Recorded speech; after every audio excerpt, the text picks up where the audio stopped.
Hello guys, in this video we'll be explaining to you how to get verified on Roblox. In order to be verified, you need to make sure that your account is notable, authentic, and adheres to community standards and terms of use. To be notable, you have to have a playing time of over 1 million hours in the last 90 days. You also have to be a contributor and at least 10,000 legitimate followers on Roblox. Now, if you're a brand or a public figure, you need to have at least 100,000 followers on at least any social media platform.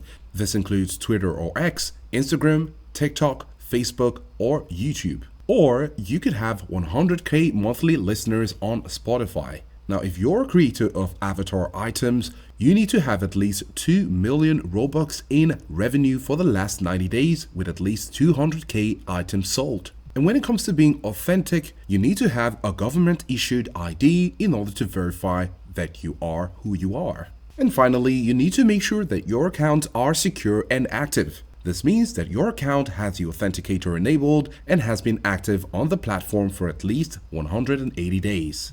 Now, when all of these criteria are met, you will be automatically notified and issued the badge. Do take note that the badge issuance occurs once a month, so it may take a full month after you've met the criteria for the badge to appear. If you found this helpful, do like and subscribe for more videos like this, and thanks for watching.